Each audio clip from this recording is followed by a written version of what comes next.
जय जिनेन्द्र, जय महावीर। मैं वैशाली चौरड़िया आज फिर से एक नए थोकड़े के और सिद्धांत के साथ इस क्लास में उपस्थित हुई हूँ। पिछली बार हमने जैन सिद्धांत 32 के जो सिद्धांत देखे थे वो हमने देखे थे 4, 5 और 6, है ना। ये 3 सिद्धांत को हमने अब तक कवर कर लिया है। टोटल मिलाकर हमारे जैन सिद्धांत 32 के 6 सिद्धांत पूरे हुए हैं। आज से हम अब 7वां सिद्धांत समझने जा रहे हैं। तो जिन्होंने भी इस YouTube चैनल को अभी तक सब्सक्राइब नहीं किया है वो जल्द से जल्द कर लें। और जिन्होंने इसे बहुत अच्छा प्रतिसाद दिया है उन सभी व्यूअर्स के लिए बहुत बहुत धन्यवाद। जो इसका लाभ उठा रहे हैं, लोगों तक इसकी जानकारी पहुंचा रहे हैं, उन सबको बहुत बहुत साधुवाद। तो आइए आज के हमारे जैन सिद्धांत 32 के 7वें सिद्धांत की तरफ हम सभी बढ़ते हैं। तो हमारा 7वां सिद्धांत है संज्ञाएं 4। जैन सिद्धांत 32 का 7वां सिद्धांत है संज्ञाएं 4। और ये जो सिद्धांत है ये श्रीमद् स्थानांग सूत्र के ठाना 4 से लिया हुआ है। इस सिद्धांत में भगवंत फरमाते हैं कि संज्ञाएं 4 होती है ना। ये 4 संज्ञाएं समझने से पहले संज्ञा समझनी होगी कि संज्ञा किसे कहते हैं। तो संज्ञा ऐसी भावना या ऐसी अभिलाषा होती है जो आत्मा की होती है। तो वो किसके प्रति? तो आहार आदि के प्रति जो आत्मा की एक विशिष्ट प्रकार की लालसा या संवेदना होती है वो संज्ञा मानी जाती है ना। आहार आदि के संबंध में विशिष्ट प्रकार की एक लालसा या संवेदना को संज्ञा कहा जाता है। अब ये संज्ञा 4 प्रकार की होती है। वो 4 संज्ञाएं कौन सी है? आहार संज्ञा, भय संज्ञा, मैथुन संज्ञा और परिग्रह संज्ञा। देखा जाए तो आगमों में 10 प्रकार की संज्ञा बताई गई है, परंतु हमें विशेष रूप से यहाँ 4 प्रकार की संज्ञाओं का ही उल्लेख आया गया है। उन 4 संज्ञाओं को ही हमें समझना है। तो सबसे पहले समझते हैं आहार संज्ञा किसे कहते हैं। तो आहार संज्ञा किसे कहेंगे? संज्ञा को हमने समझ लिया कि लालसा या संवेदना को संज्ञा कहते हैं, है ना। अब आहार संज्ञा किसे कहेंगे? तो आहार से संबंधित जो भी एक विशेष प्रकार की लालसा रूप संवेदना होती है, आहार से संबंधित विशेष रूप की एक लालसा रूप संवेदना जो होती है उसे आहार संज्ञा कहा जाता है ना। और आहार संज्ञा जीव हर भव में, प्रत्येक भव में उसे आहार संज्ञा होती ही होती है। दूसरी है भय संज्ञा। भय संज्ञा किसे कहेंगे? तो भय को विशेष रूप से, है ना, भय की विशेष रूप से जो संवेदना भीतर उत्पन्न होती है उसे भय संज्ञा कहा जाता है। तीसरी है मैथुन संज्ञा। मैथुन संज्ञा माने मैथुन संबंधित या अब्रह्मचर्य संबंधित एक विशेष रूप की लालसा रूप संवेदना, भीतर भावना उत्पन्न होना, उसे हम मैथुन संज्ञा कहते हैं। और आखिरी है हमारी परिग्रह संज्ञा। तो परिग्रह संज्ञा में किसी भी वस्तु या व्यक्ति के प्रति विशेष रूप से आसक्ति रूप जो संवेदना उत्पन्न होती है वो हमारा परिग्रह संज्ञा में माना जाता है। बहुत बार देखा जाता है या बहुत बार सुना जाता है कि हमारे पास बहुत साड़ियां है, बहुत किताबें हैं, बहुत ज्वेलरीज है, बहुत सोना आदि है, तो इन सबको परिग्रह माना जाता है। किंतु उससे भी परे एक परिभाषा है परिग्रह की, कि अगर उन सभी वस्तुओं के साथ हमारे आत्मा के या मन के भाव जुड़ गए हैं, आसक्ति के भाव, कौन से भाव? आसक्ति के भाव अगर जुड़ गए हैं तो फिर वो अधिक परिग्रह संज्ञा मानी जाती है या वो परिग्रह माना जाएगा। किंतु जब तक बहुत सारी चीजें या बहुत सारी साड़ियां होते हुए, बहुत सारी ज्वेलरी होते हुए भी हमारा उसके साथ आत्मा का कोई आसक्ति का भाव नहीं है, मूर्छा भाव उस पर नहीं है, तब तक वो हमारा परिग्रह नहीं माना जाता है। किंतु फिर ऐसा क्यों कहते हैं कि 40 ही साड़ियां चाहिए, थोड़ी ही ज्वेलरी चाहिए? इसलिए कहते हैं क्योंकि भावना का उतार चढ़ाव हमेशा होते रहता है ना। मन कभी भी स्थिर नहीं रहता है। इसे जितना हम समझाए वो उतना उस तरह से समझ जाता है। इसलिए मन को समझाने हेतु हम कहते हैं कि हमारी मर्यादा हो 40 साड़ियों की, 50 साड़ियों की, XYZ जो भी है अंकों में, उस अपेक्षा से हमारी मर्यादा हो। तो मन अधिक लालच में आता नहीं है और लोभ कषाय अधिक बढ़ती नहीं है ना। परंतु परिग्रह वस्तु के प्रति भी होता है और व्यक्ति के प्रति भी होता है ना। अब इनमें हमने जो 4 संज्ञाएं पढ़ी, आहार संज्ञा, भय संज्ञा, मैथुन संज्ञा और परिग्रह संज्ञा, इसमें से जो आहार संज्ञा है ये एक क्षुधा वेदनीय कर्म के कारण उदय में आती है। किसी जीव का क्षुधा वेदनीय कर्म अगर उदय में हो तो उसे आहार संज्ञा बहुत अधिक होती है। बाकी भय संज्ञा, मैथुन संज्ञा और परिग्रह संज्ञा, ये जो तीन संज्ञाएं हैं, ये तीन संज्ञा मोहनीय कर्म के कारण उदय में आती है। किसी का मोहनीय कर्म जितना अधिक उदय में है उस अपेक्षा से वो संज्ञा अधिक उदय में होती है। तो इस प्रकार हमारा सातवां सिद्धांत यहाँ पूर्ण हुआ। इसकी जो पंक्ति है, क्योंकि हर सिद्धांत एक पंक्ति के साथ कंप्लीट होता है, तो सातवें सिद्धांत की जो पंक्ति है वो है मैं चारों ही संज्ञाओं से दूर रहूं, है ना। मैं चारों ही संज्ञाओं से दूर रहूं ताकि मेरा जीवन और उच्च उच्च और उच्चतम बन जाए। तो इस प्रकार से हमारे यहाँ पर सातवां सिद्धांत संज्ञाएं चार कंप्लीट हुआ। अब हम बढ़ते हैं हमारे आठवें सिद्धांत की तरफ, और हमारा आठवां सिद्धांत है लेशाएं 6, है ना। लेशाएं 6 को समझने के लिए बहुत सारे उदाहरण दिए जाते हैं, बहुत सारी तरीकों से इसे समझाया जाता है ना। हम भी आधुनिक रूप से एक नए उदाहरण के साथ इसे समझाने की मैं कोशिश करूंगी। किंतु सबसे पहले लेशा 6 समझने से पहले लेशा को समझते हैं कि लेशा किसे कहते हैं। लेशाएं 6, ये जो आठवां सिद्धांत जैन सिद्धांत 32 का है, इसे श्रीमद् थानांग सूत्र के ठाना 6 से लिया गया है। और इस सिद्धांत में जो लेशाए शब्द है, इस लेशा को भावों मतलब हमारे आत्मा के जो शुभ अशुभ परिणाम है उनके साथ घटित किया गया है ना। आत्मा के शुभ अशुभ परिणामों को लेशा कहते हैं। अब ये जो 6 लेशाएं है, इन 6 लेशाओं से पहले लेशा 2 में डिवाइड की गई है ना। अशुभ लेशा और शुभ लेशा, या जैसे हमने गतियों को डिवाइड किया था, सदगति और दुर्गति, है ना, दुर्गति या सदगति, ऐसे ही हम लेशाओं को भी घटित करते हैं अशुभ लेशा और शुभ लेशा के भीतर। तो अब जो हमारी अशुभ लेशा है, ये अशुभ लेशा और शुभ लेशा, तो 3 अशुभ लेशा है और 3 शुभ लेशा है। इसे अब समझते हैं। तो पहले 6 लेशा कौन सी है? कृष्ण लेशा, नील लेशा, कापोत लेशा, ये हुई हमारी अशुभ लेशा। फिर तेजो लेशा, पद्म लेशा और शुक्ल लेशा, ये हुई हमारी शुभ लेशा। तो अब समझते हैं कि कृष्ण लेशा किसे कहते हैं। हर लेशा को रंगों के माध्यम से आपके समक्ष भगवंत ने रखा हुआ है ताकि हम रंगों की गहराई से समझे कि इसकी तीव्रता कितनी होगी, है ना। तो इसमें सबसे पहली है हमारी कृष्ण लेशा। कृष्ण लेशा कैसे किसे कहेंगे? तो कृष्ण लेशा वो होती है, इसका रंग तो सबसे पहले काला होता है, काले रंग की लेशा होती है। काले रंग की लेशा इसे क्यों कहा गया है? इसे ऐसे कहा गया है क्योंकि जितना काला रंग अत्यंत गहरा होता है, वैसे ही कृष्ण लेशा वालों के आत्मा के भाव भी अत्यंत मलिन होते हैं, है ना। बहुत गहरे ऐसे मलिन भावों के जो होते हैं वो कृष्ण लेशी होते हैं, है ना। और ये लेशा सबसे अधिक अशुभ मानी जाती है ना। कृष्ण लेशा सबसे अधिक अशुभ लेशा मानी जाती है और इसका जो रंग होता है ये काला रंग होता है।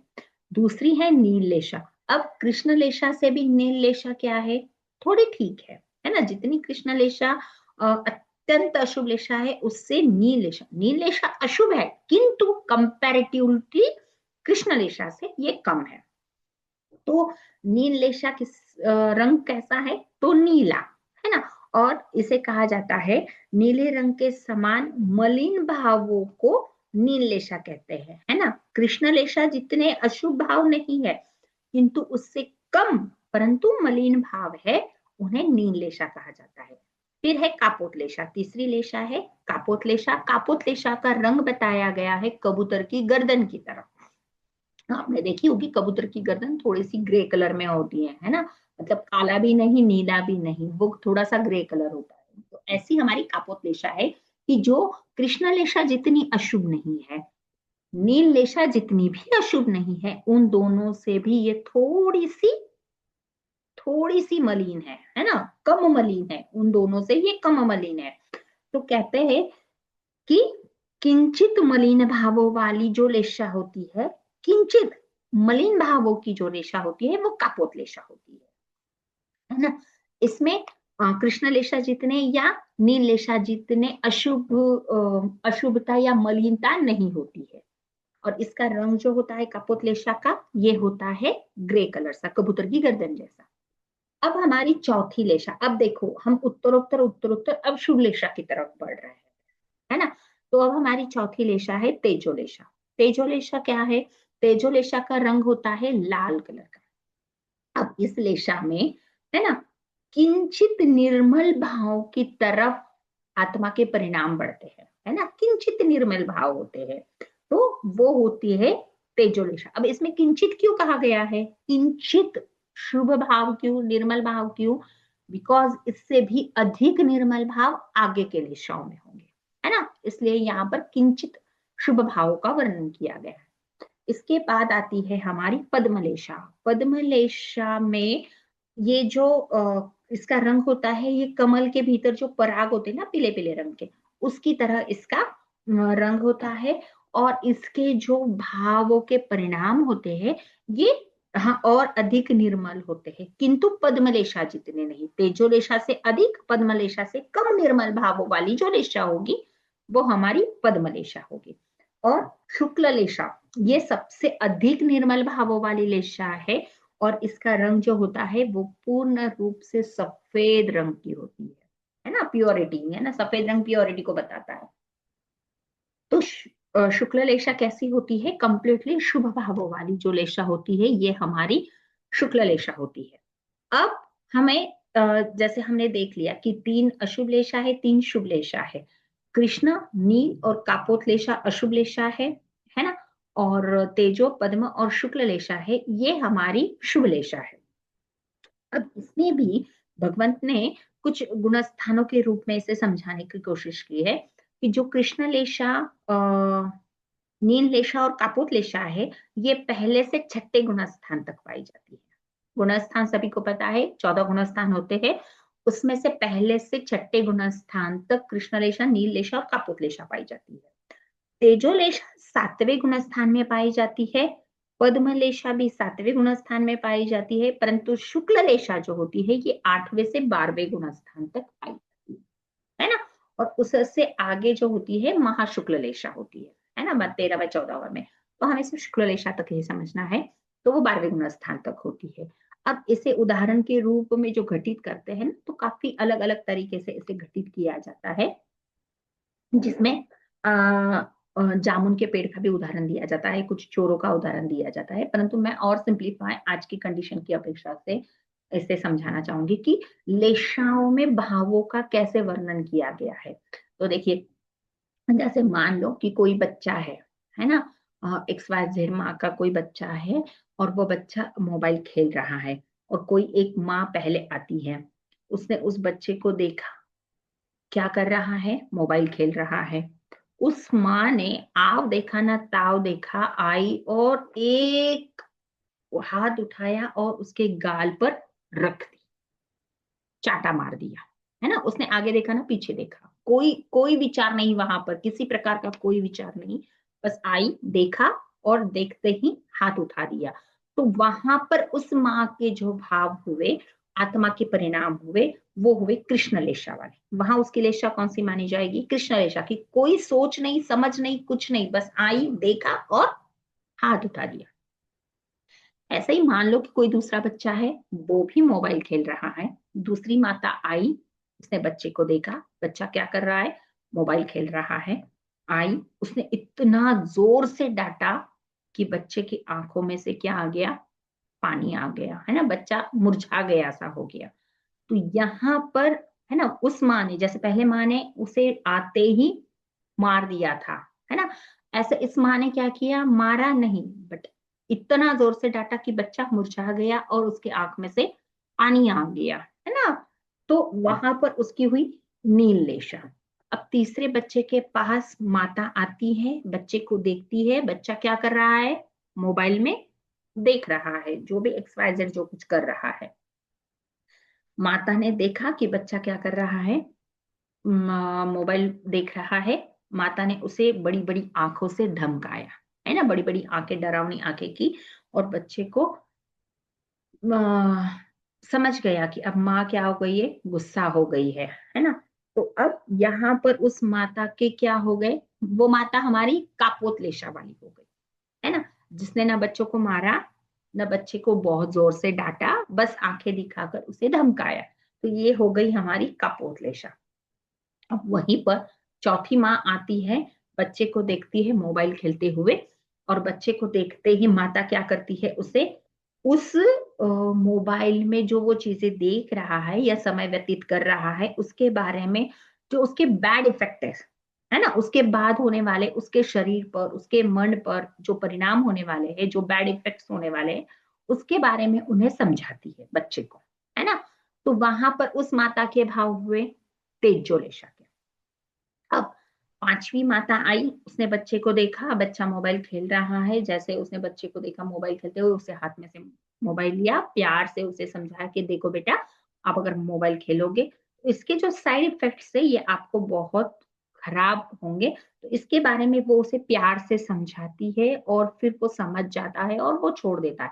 यहाँ पर उस माता के पद्मलेशा के भाव हो गए, ठीक है। और जब छठवीं माता आती है और बच्चे को मोबाइल खेलते हुए देखती है, तो छठी माता क्या करती है, सोचती है, समझती है कि मेरा बच्चा इतना मोबाइल क्यों खेल रहा है, बिकॉज उसने मुझे मोबाइल खेलते हुए देखा है, मैं जब भी खाली बैठती हूँ मैं मोबाइल खेलती हूँ, तो उसने भी वही अनुकरण किया। तो क्यों ना मैं खुद ही मोबाइल खेलना छोड़ू या मोबाइल बहुत ज्यादा उपयोग करना छोड़ू। तो माता क्या करती है, खुद ही मोबाइल का त्याग कर देती है, बच्चा देखा देखा अनुकरण कर देता है और मोबाइल को छोड़ देता है। यहाँ पर उस माता के भाव शुक्ल लेशा के घटित हुए। तो यहाँ पर सिर्फ समझाना समझाने के भाव इतने हैं कि लेशाओं के भावों में कैसे परिणाम बदलता है ना। तो आठवें सिद्धांत की जो पंक्ति है वो है, मैं विशुद्ध लेशाओं में रमन करूं, क्योंकि मेरे भाव जो है वो उत्तरोत्तर हमेशा बढ़ते रहे, शुभ भाव शुभ परिणाम आते रहे, है ना, ताकि मैं इस 84 गति के जो चक्कर काट रहा हूं ये मेरे खत्म हो जल्द से जल्द। तो इस प्रकार हमने सातवां और आठवां दो सिद्धांत आज पूर्ण किए।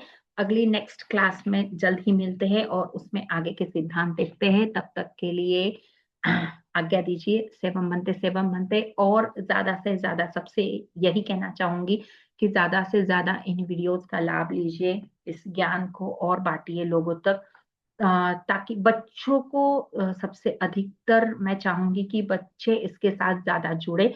वैसे मेरी जो ऑनलाइन क्लास लाइव चलती है हर संडे टू संडे, उसकी जो व्हाट्सएप लिंक है मैं इस वीडियो के साथ डिस्क्रिप्शन बॉक्स में डाल दूंगी। जिनको भी जुड़ना है वो उस लिंक से ग्रुप में जुड़ सकते हैं, ताकि आप लाइव क्लास का भी लाभ उठा सको। और सिद्धांतों के बीच में कहीं पर भी कोई भी जिज्ञासा आती है तो आप कमेंट बॉक्स में भी डाल सकते हो, या जब आप ऑनलाइन क्लास लाइव ज्वाइन करोगे तब भी पूछ सकते हो, है ना। भाव रखती हूँ आप सभी के जिज्ञासाओं का समाधान करने के लिए। जय जिनेन्द्र, जय महावीर।